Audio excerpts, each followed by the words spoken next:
Hello and welcome back, everybody, to the DanJohnUniversity.com podcast. I'm Dan John, and this is episode 194. We have a series of solid questions. We're going to have to probably start breaking it up, maybe to 2 podcasts a week, because it's getting very popular. As always, if you have questions, send them to podcast@DanJohnUniversity.com. I do my best to answer each one. I have called a few people in the last few weeks. I've written some emails in the last few weeks because they're specific questions. But, you can't do that all the time. And sometimes the questions are so big that they're kind of worth commenting on. Well, let's get started because, we actually have an interesting question. Let me read it to you.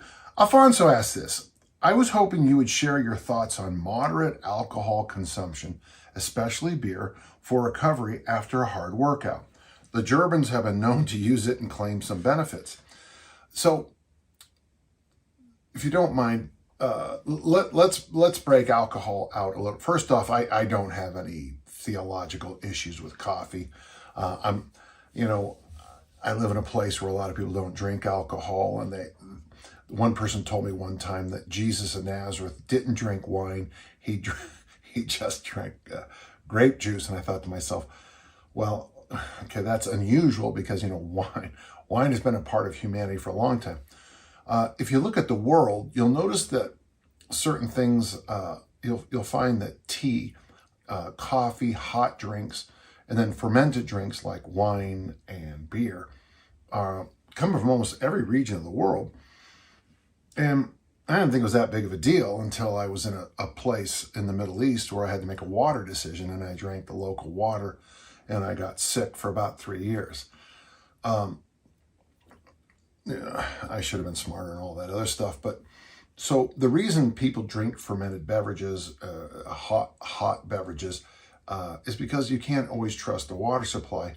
And I think, and hats off to all the people who came before us who figured out these wonderful things. There is a beer made now that comes out of the water from a duck pond, which is really bad water, I guess. But by the time they do all the fermenting and all the other things, I don't know what they do. It's actually, I guess, quite a good beer. So there is an upside to hot drinks and fermented drinks, is that you get the liquid in and you don't get the other issues. Obviously, in my own past experience, the past few years, there are issues with excessive alcohol consumption, and it can lead to horrible problems. Having said that, one of the problems you get when you get online is you find out red wine is bad, red wine is good, beer is good, beer is bad, milk is good, milk is bad. Naps are, this is the new one this last few weeks, naps are good, naps are bad. I'm like, it does get frustrating. I get frustrated by it because I feel like I've heard all this stuff before. And then I get even more frustrated because young people who are really, new trainers and stuff who are really trying to do a good job just get so confused. So let's just spread it out. If you're drinking alcohol, you've been deployed for a while, you've been alcohol free for a while, we do have recommended things that we talk about. Having a drink with club soda, if you're gonna drink alcohol, make sure you have lime or lemon in it. I have a friend who recommends this drink, club soda with 2 shots of the beverage of choice, with the juice of 2 full limes. And the idea is that the club soda, speeds up the alcohol get in your system. You'll get those calming effects, and you'll get it all done, kind of at once. If you have to go 2 drinks, if you're huge, I guess. And again, what's going to happen is people are thinking I'm saying, you got to go drink. I'm just saying, in certain situations, if you're going to drink for certain reasons, think it through. The health benefits of alcohol are mixed, and that's true. It is true that there are some, and I still think it's true. When you look at the areas of the world that do live longer, or at least live happier, alcohol consumption is part of what they do. The thing that surprises a lot of Americans when they travel around the world is first they say how much everybody drinks. Oh, they're always drinking wine at every meal. And then I say, well, look at the amount they drink. And then it's like, oh, you're right. It's not very much. So first, if you're drinking because you just got back from something, you need something to kind of bring your engines down. Okay, I get it. For health benefits, there's going to be a mixed bag on it. But then you raised an interesting question, the fitness benefits of it. When I was in college, famously, one of the assistant coaches told me I need to start drinking beer at night. And I think I've mentioned this before on the podcast because I weighed 105 kilos when I got there.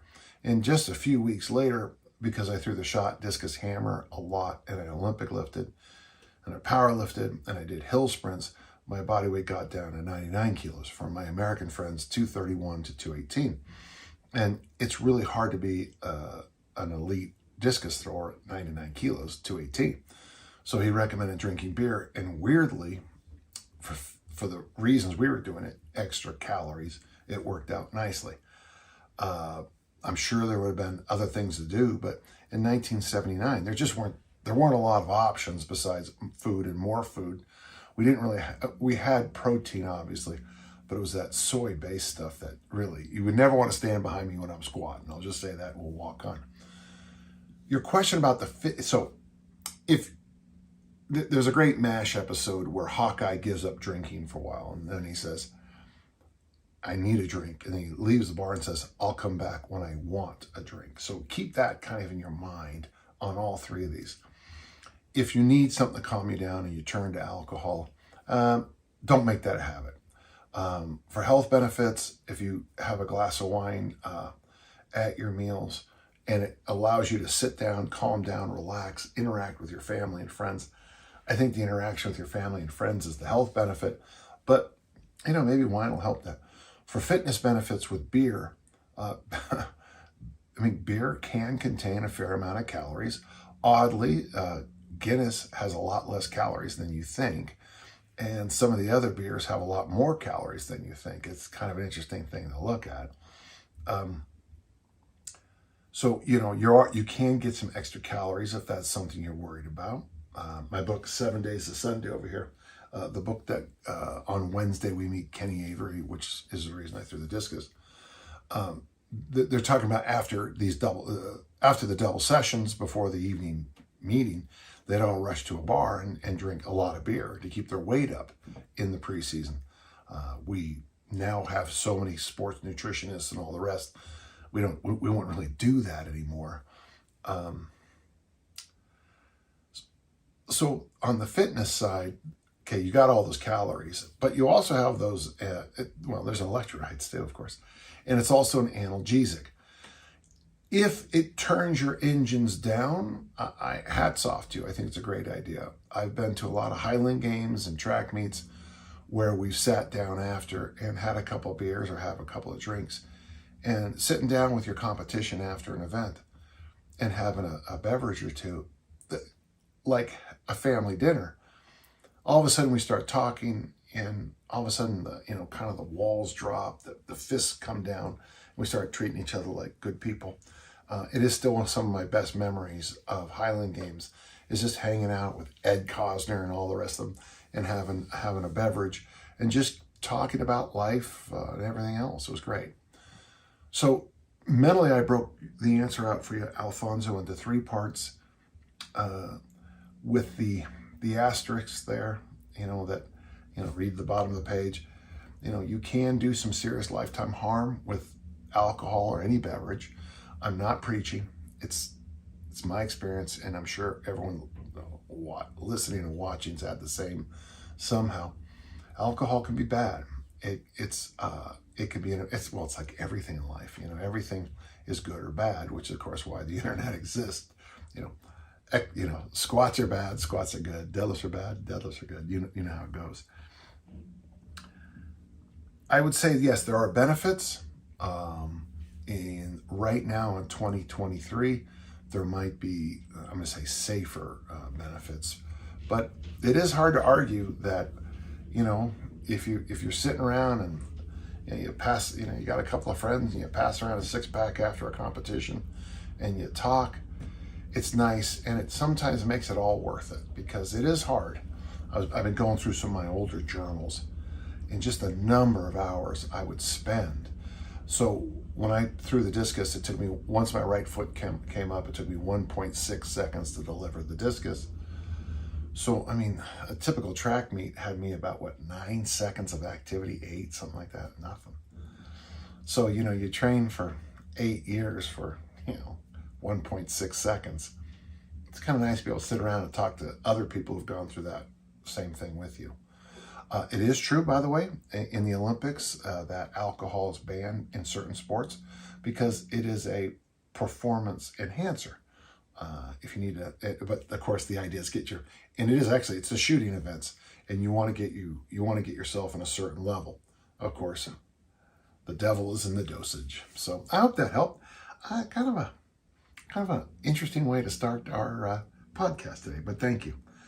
Dustin writes us, I'm a 37-year-old U.S. Marine, and I'm thinking about using Grease the Groove, GTG, to improve my pull-up numbers. I currently do 10 pull-ups. I can do 19 chin-ups. My goal is 21 pull-ups. Does Grease the Groove work? Have you seen others increase their pull-up numbers with Grease the Groove? Hi, I'm Dan, and I improve my pull-up numbers with Grease the Groove. Yeah. For those who don't know, it's a very simple concept. Really, it's the same idea Easy Strength is based on. And remember, the Easy Strength Omnibook is available at easystrengthomnibook.com. Okay. Greasing the Groove works very well. And it's the idea, gentle listener, that every time you pass a pull-up bar, you do a few pull-ups. And yes, there was a forward base in Vietnam where to eat any meal of the day, before you could go in there, you had to do 10 pull-ups. And if you couldn't, they wouldn't let you eat, I guess. I don't know. If you were to do 10 pulls for breakfast, 10 pulls for lunch, 10 pulls for dinner, there's a pretty good chance within a couple of months you're going to be really good at pull-ups.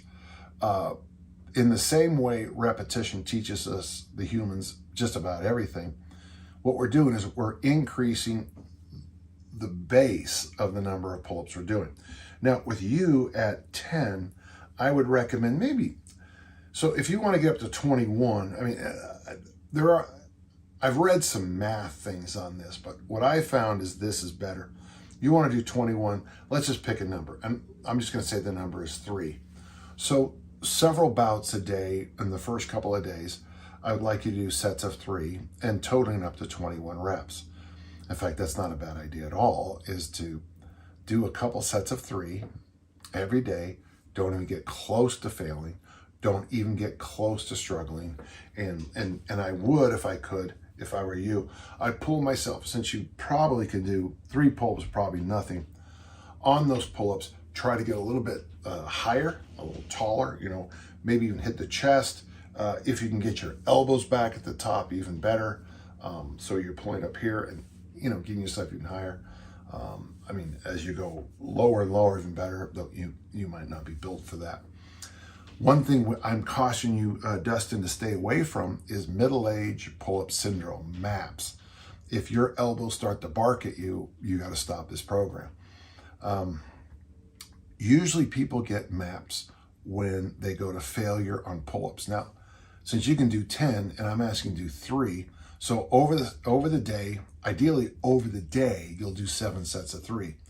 I would do that for, a couple of days. I was thinking a week, but I don't know what your schedule's like. I don't know what your access to a pull-up bar is, but if you can, try to do a week and just keep it right at 21. So the induction week is, pretty blah. But what I want you to do by the end of the week is really feel how kind of springy, like you're almost like a rubber band when you do those pull-ups, okay?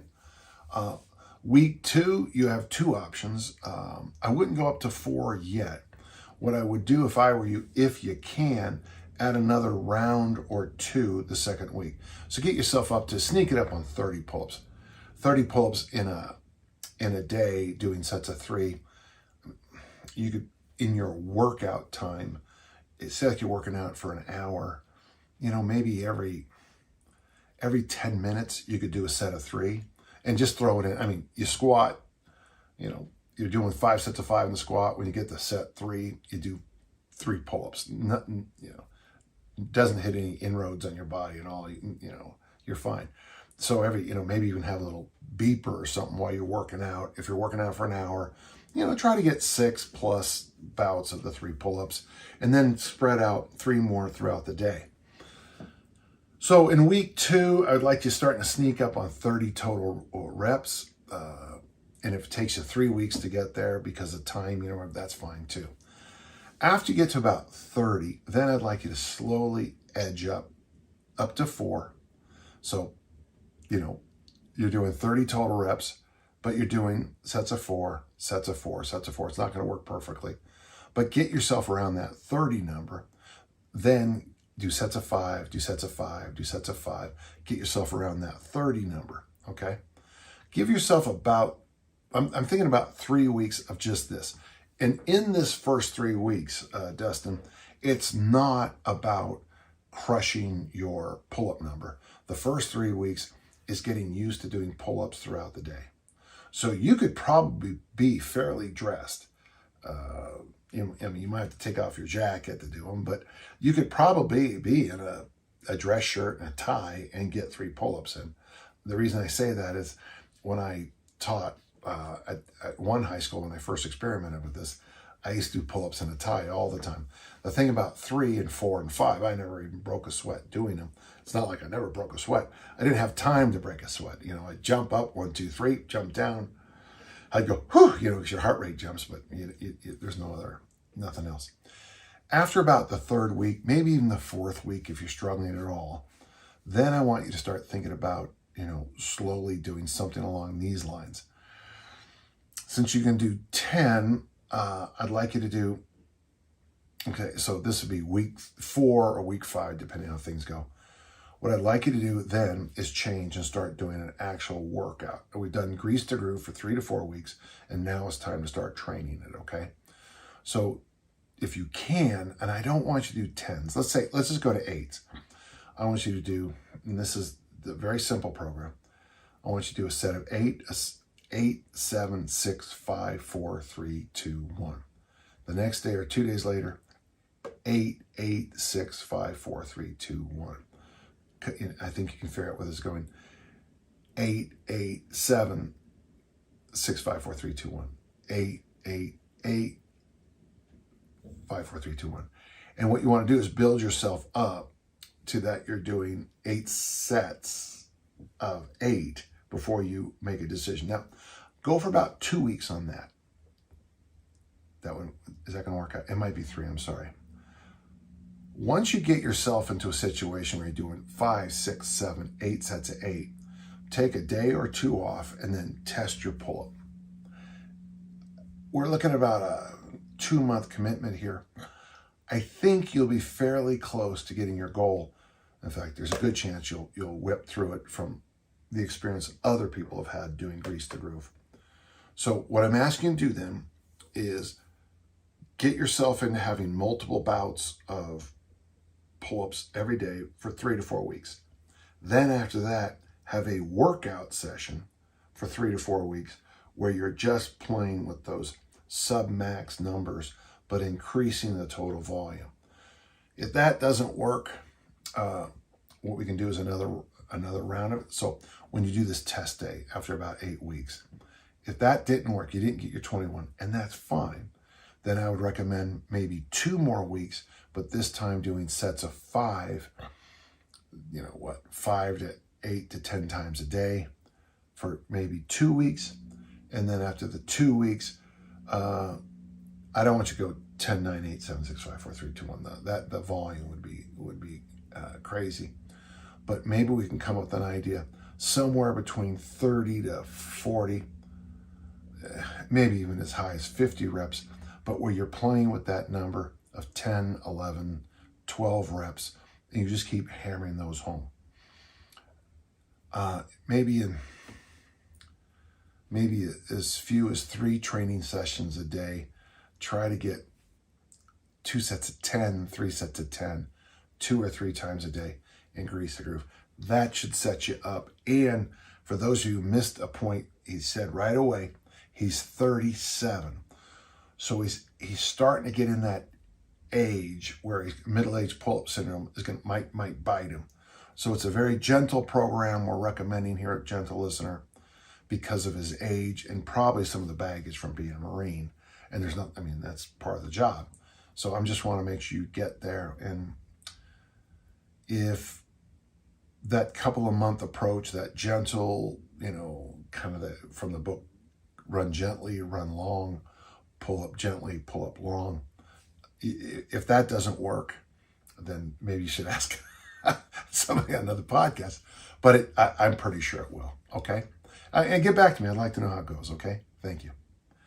Okay, Kit. So Kit, it's a fairly long question, okay?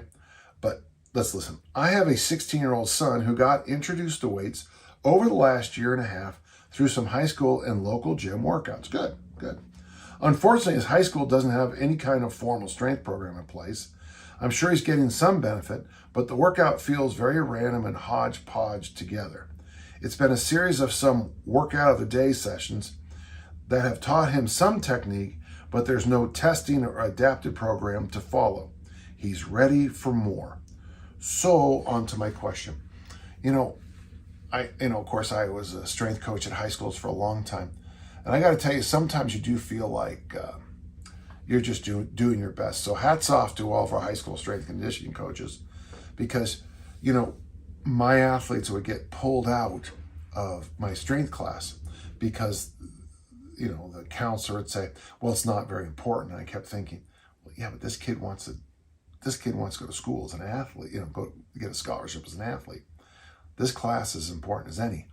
Or, they constantly found reasons to, really, interrupt our strength courses. It's tough to do. And then also, too, there's just not a lot of good information. And a lot of students will sign up for strength and conditioning courses, whatever you call it, your school, just because they want an hour to screw around that doesn't have tests, which is why I tested all the time. And that's why we had such high standards.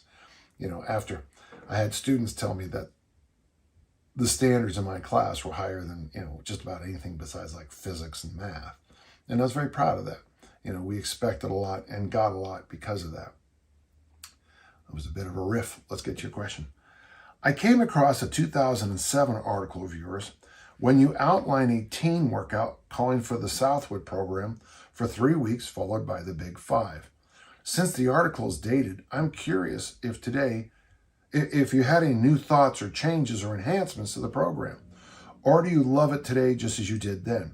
The Big Five, if I'm reading it correctly, calls for 25 reps each of each exercise. I listen to you frequently say that you like 5x2 and 3x3x3 format, so I'm curious if any modifications should be made. I'm 49 years old and plan on doing the workout with him, so if 5x5 is a bad idea for my age, please let me know what to do. Well, that's a tough question. I'm going to answer the question about your son. So basically, and I was very lucky, in the 9th grade, I went to Southwood Junior High, the Southwood program. And we did a program of power clean, military, front squat, and bench press. But we also ran 2 laps before that, did an obstacle course, did a lot of calisthenics. And it was a good program.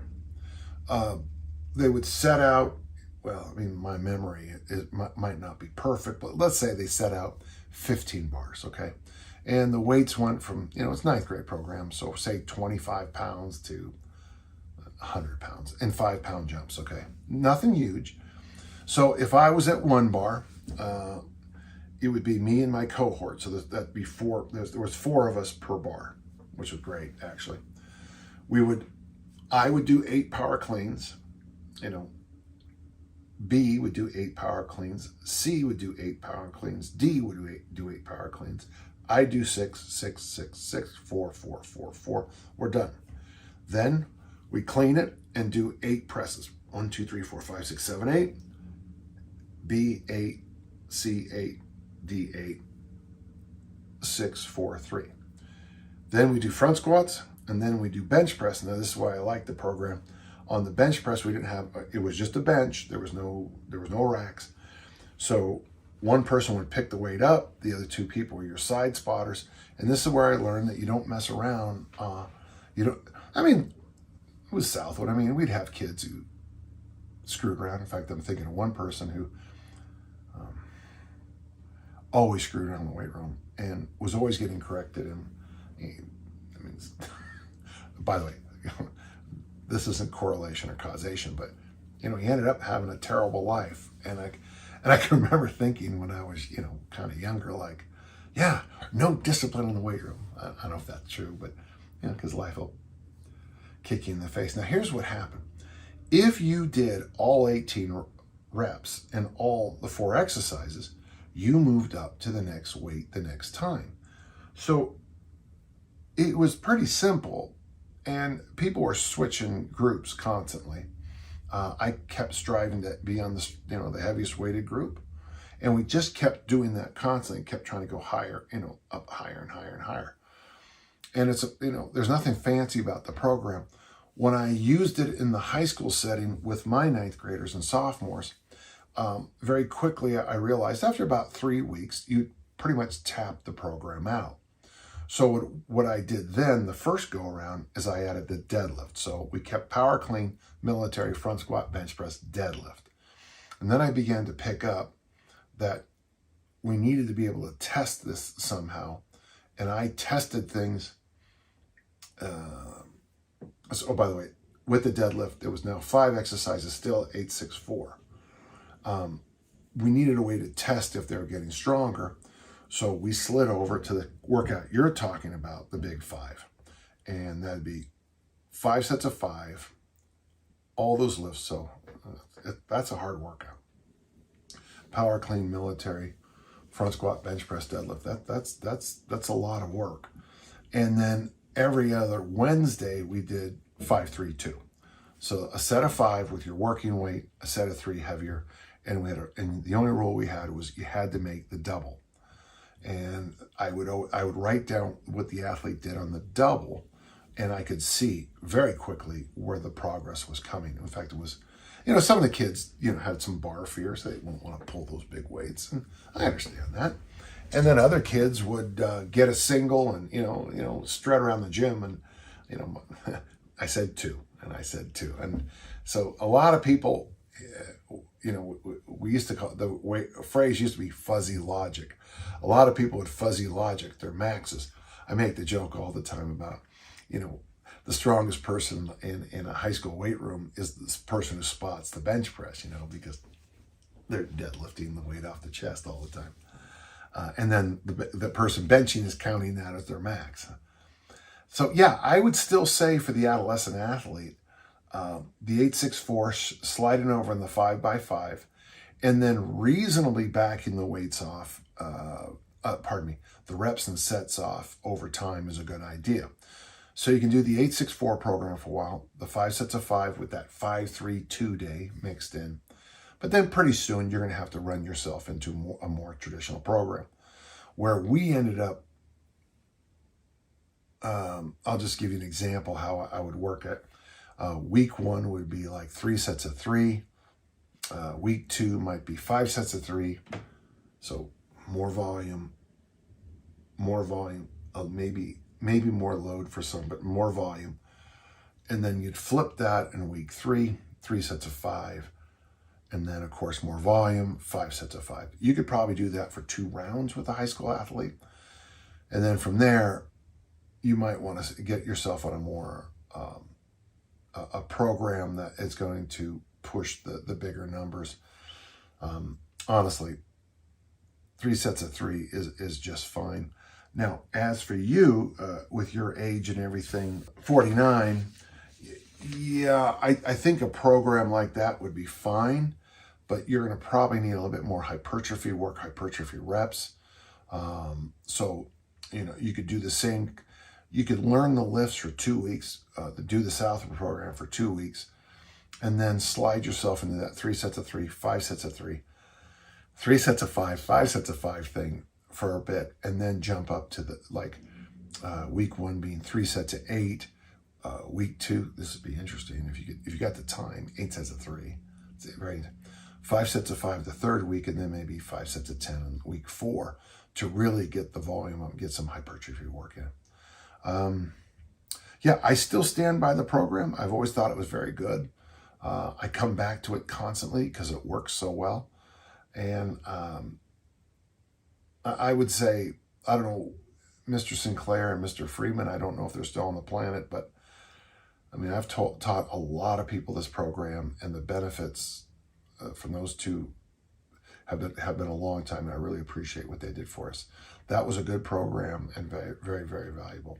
Thank you. And good luck. Let me know how it goes. We have a question from Jordan. I have a question about the drop from the overhead part on kettlebell movements.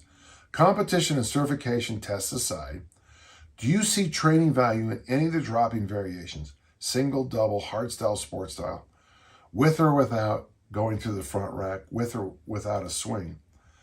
Or are they just stuff you got to do to get the bells down?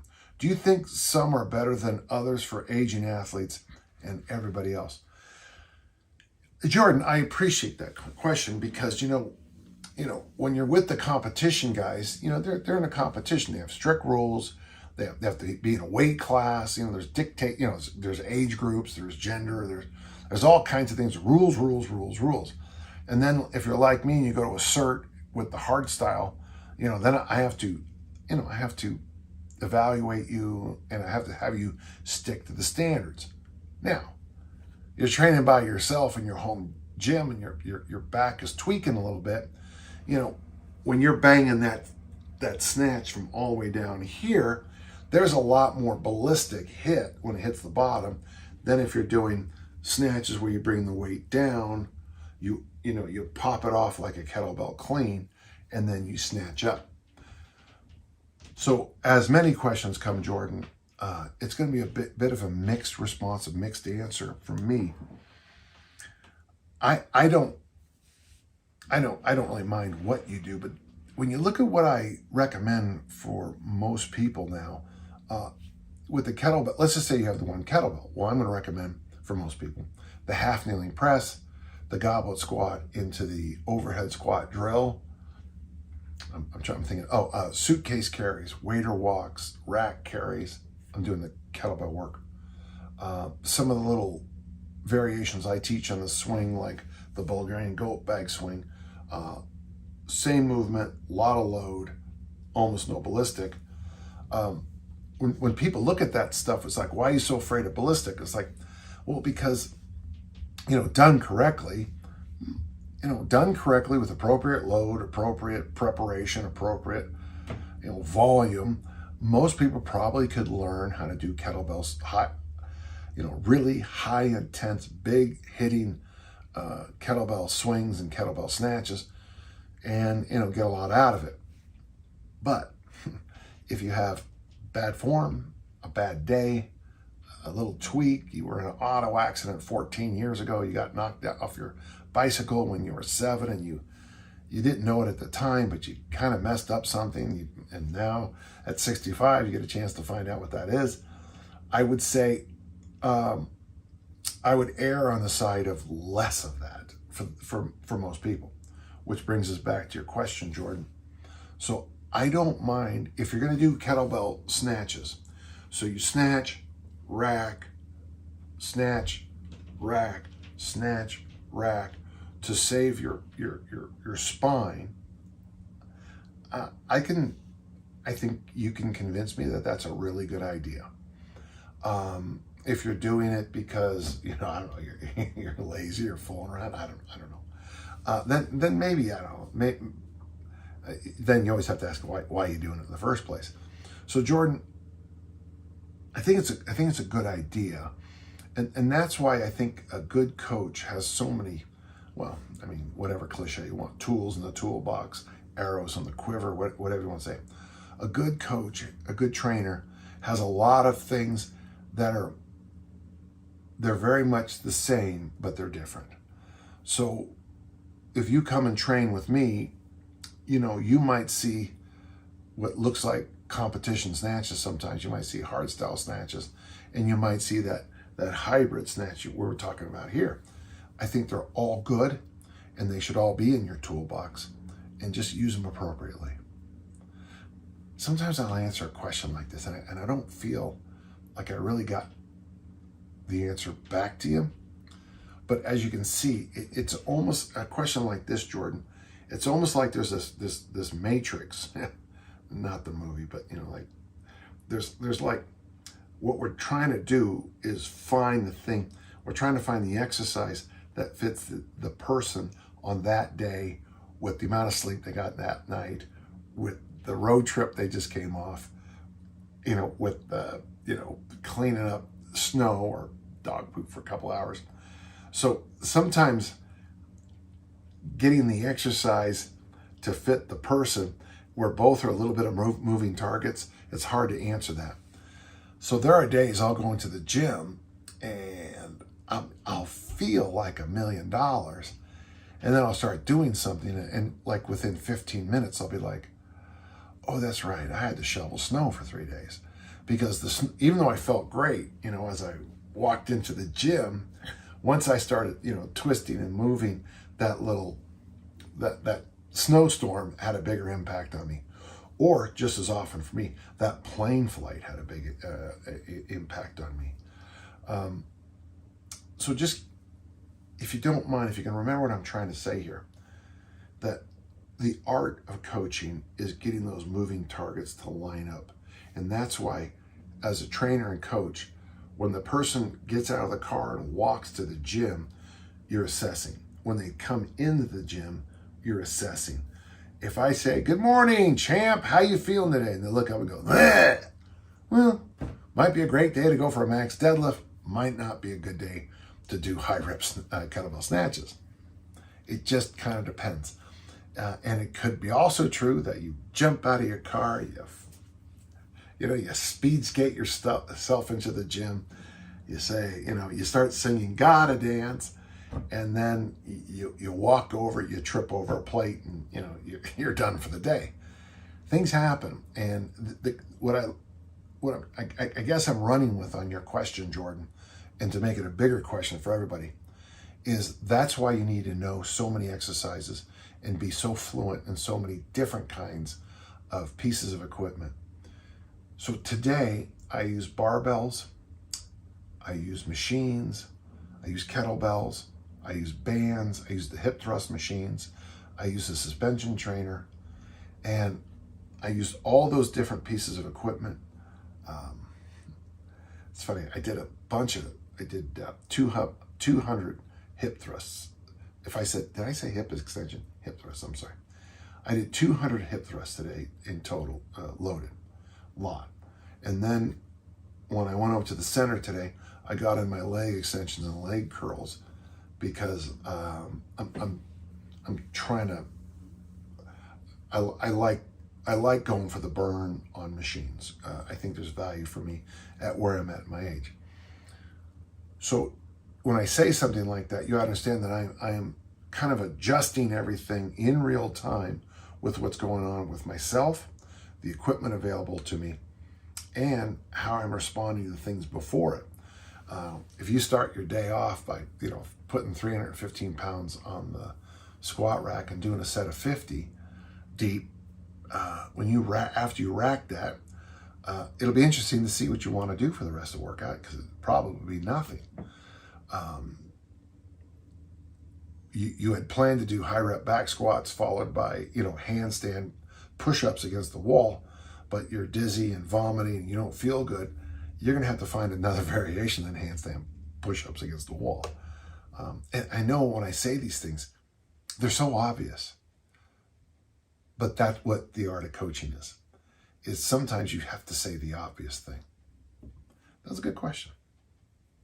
It's a good question because it opens up the issue for everybody who goes into any kind of training, and I like that, Jordan. Your question was very specific about a good one. It was a good point, but I was able to kind of run with it to say that this is an issue with all of us, no matter what we're approaching the gym with. Good job. Got a question from Brendan. Brendan the Navigator. I'm roughly halfway through my first block of easy strength with kettlebells. After reading the Easy Strength Omni book. Well, good, Brendan. Thanks for reading it, doing the program, and then asking the question. You're very unusual. I have been writing down thoughts after each session, and one has been reoccurring. My question is, how would you approach double kettlebell cleans in the context of easy strength? Well, anytime you use double kettlebells for easy strength, I think it works. I mean, I think it works well. There's going to be issues. Now, can you do double kettlebell front squats with easy strength? Yeah. You could do a set of 10 one day, and then you could do like 2 sets of 5. And that's probably from my experience, the only 2 rep schemes that are going to work. 3 by 3 just might not be enough load and volume. I could be wrong. With the double kettlebell press, it works. Actually, it works really well. Any press works well with easy strength. You probably need a little bit of variation in your kettlebell, and since you got to do doubles. So, I mean, pardon me, if you had double 20s, double 24s, double 28s, double 32s, and double 36s, you probably could make yourself a nice little program with that. I think I just gave you 6. But when it comes to double kettlebell clean, now it's a ballistic movement. To make ballistics work in easy strength, and if you did, I don't know if it was in Easy Strength Omni book, but for sure it's at danjohnuniversity.com. My Olympic lifting templates, here's where I'd recommend 3 sets of 3. 3 sets of 3 in the double kettlebell clean might be a really good thing to add. The only problem you're going to have, of course, is how much variation you can have on load. But if you're to do 5 days a week, 3 sets of 3 in the kettlebell clean, I'm a believer that the kettlebell clean, most people just ignore it. But I think it's one of the best exercises you can do with kettlebells. I think it does amazing things. Well, obviously, the bicep has, basically it has 3 plus 1 rolls. The most common, of course, is, make a muscle. And then there's this one. And then there's pinning the hand to the chest.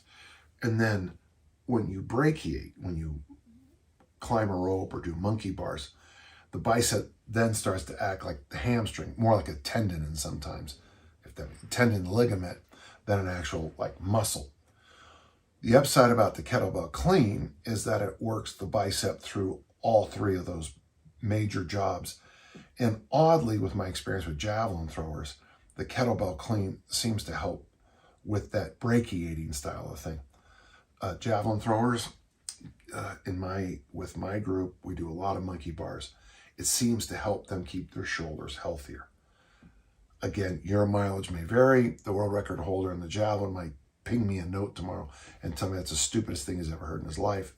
But the level I work with javelin throwers, it helps, okay?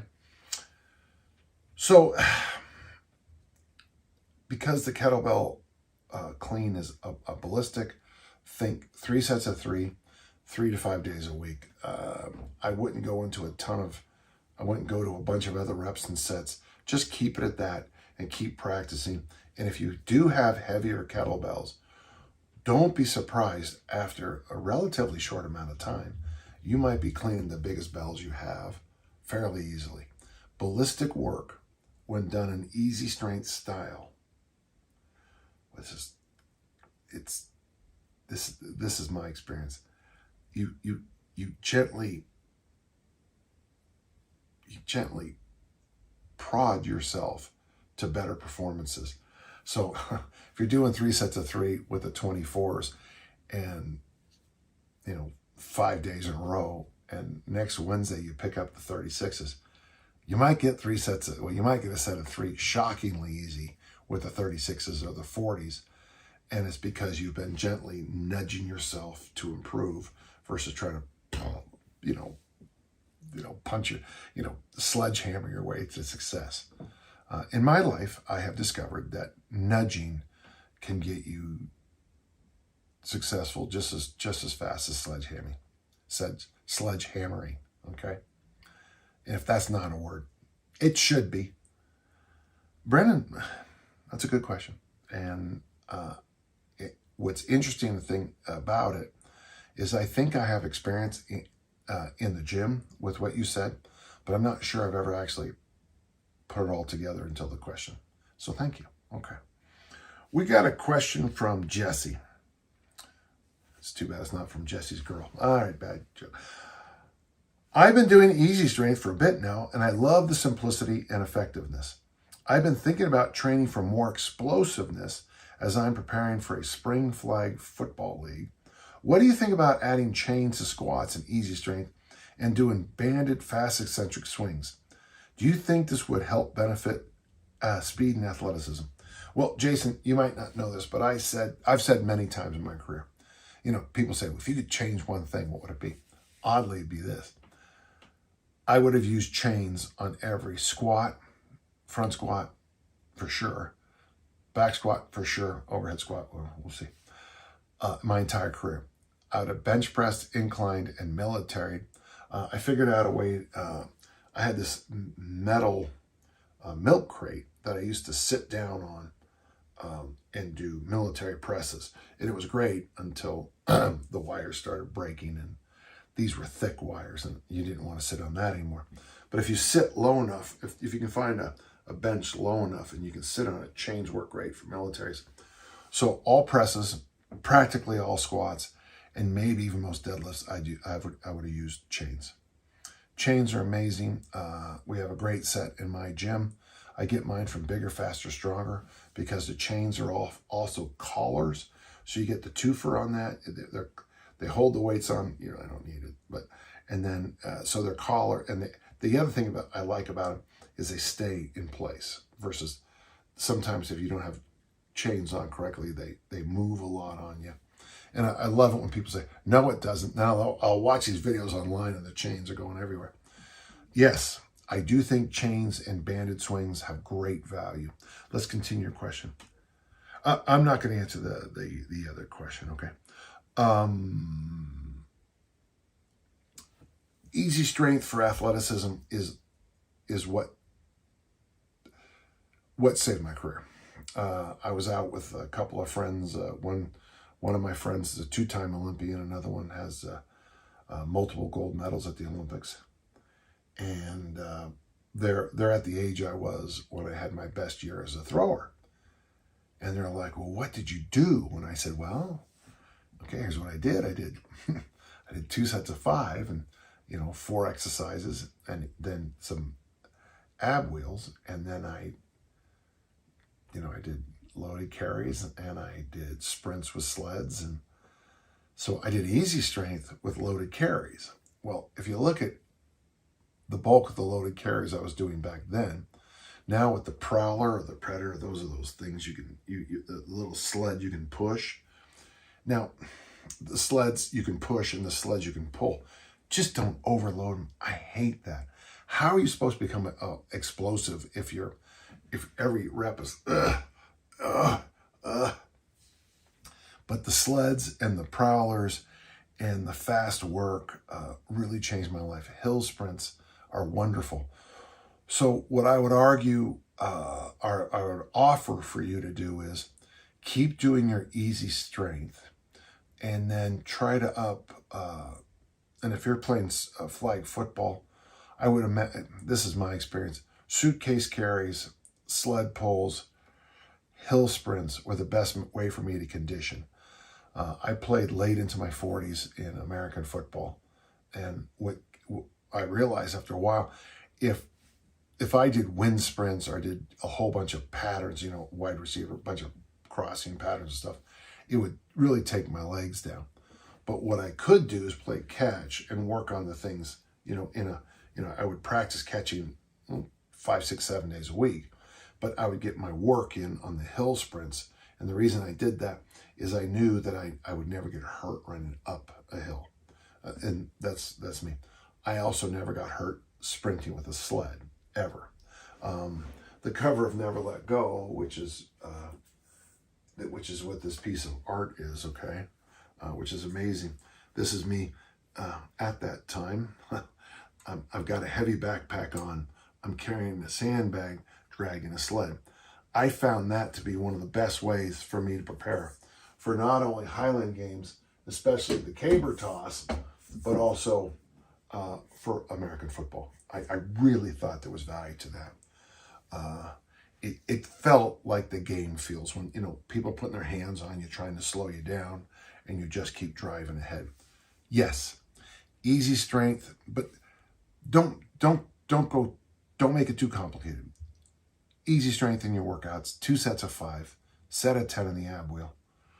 Go out the door, play catch for a while, loosen up, do whatever you got to do, run some hills, and then it's just like what it says on the shampoo bottle, shampoo, rinse, repeat. Just do that as many days as you can. It's probably better, I think, for flag football conditioning to have 5 or 7 playing catch levels of sprint. There's a little bit of intensity, but it's a true power law. When you're playing catch with somebody and you're just going ba-doom and you go ba-doom, and then the ball's overthrown and you have that little bit of extra speed, that's the kind of sprinting I want you to do. I don't want you to just do 100-meter bombs, bombing runs. I want you to play yourself into shape. Easy strength, and I like that. Play yourself into shape, okay? These are outstanding questions. Okay, we got a question from Tom. My gym has few kettlebells, but numerous dumbbells. Are there any of the classic kettlebell movements, swing, clean, snatch, press, gobble, squat, Turkish get-up, that can't be done effectively with dumbbells? What specifically do kettlebells add to these movements beyond what dumbbells can provide? Oddly, on that whole list there, I'm looking at it, and it's like it comes right down to this. I think, okay, let's first give all praise the dumbbells, because I still have dumbbells in my gym. I have over 40 kettlebells, and I probably have 6 or 8 dumbbells. My knock on dumbbells is if I have a set of dumbbells that goes from 5 pounds to 50 pounds and 5-pound jumps, someone's going to complain that it goes from 5 to 10 and not to 8. And now you just go to a modern gym and they have a jillion dumbbells, and you'll never find their matches, which actually the late great Lane Cannon told me, don't worry about that, just train with odd weights. Dumbbell advantages. They're phenomenal for farmer walks, by the way, those big heavy ones. When it comes to things that involve I don't know how else to say it, for anything that involves your upper body limbs, dumbbells are really good. Dumbbells are amazing for presses. They're amazing for bench press. They're amazing for one-arm bench press. Tricep extension work. You can do them with a kettlebell, but there's a bit of a learning curve how to figure it out. You grab the horns and you go like this. There's no learning curve with the dumbbell. You can do it 100 different ways and all that. So for direct arm work, for wrist, wrist curls and stuff like that, the dumbbell is fantastic. You can do dumbbells. You can do Turkish get-ups without an issue either. But press. You can do goblet squats with the dumbbell. In fact, that's the original way to do it. If you saw my original Men's Health article on the goblet squat, which was written 6 years before somebody invented it. Okay, that's a joke. See, I wrote an article on the goblet squat. 6 years later, somebody claimed to have invented it online. Well, there is somebody who has almost verbatim cut and pasted my work and sold the article. But okay, that's yay for me. So dumbbells are probably better for upper limb work than kettlebells. Now, obviously, I do tons of kettlebell presses. I do kettlebell, one-arm benches. I do all kinds of things, and it's all good. Dumbbells seem to have a shorter learning curve, a flatter learning curve on all that stuff. And but then there's those 2 exercises you mentioned. When I was young, there were still articles in Strength and Health on doing dumbbell snatches. Now, the thing is, though, they always talked about you had to wear like a wrist guard to do it. And it is possible to do dumbbell swings and dumbbell snatches, I see people do it all the time. The problem is the drop tends to be a dead straight drop, and that seems, so you drop it straight down. I demonstrate that at the RKC weekends, and I don't think that's a good way to go. The arc on the dumbbell swing and the dumbbell snatch, it seems like you either throw the bell straight out, which for a lot of people puts all the load in their lower back, or you do this kind of odd looking shoulder, single arm, upright row, pressy kind of thing, which is probably fine, but it's not a very beautiful movement. It's certainly not as elegant as a kettlebell snatch. So the short answer is you can probably do everything with anything. It is hard to do kettlebell snatches with the Nautilus pullover machine. I'm so funny. Dumbbells and kettlebells can be interchanged a lot. There's no question about that. But there is something about the kettlebell in my humble opinion, in the kettlebell snatch, the kettlebell swing, that is really superior to the dumbbell variations. If you had a gym with only 3 types of dumbbells, you probably wouldn't have a lot of clients. But if you had a gym with only 3 types of kettlebells, you could still, I'm talking about load. Like, I don't know, you had 12s, I'll make it even easier, 10K kettlebells, 20K kettlebells, and 28K kettlebells. I'm just making this up. Only 3 varieties, okay? You could train a lot of people really well with just those options.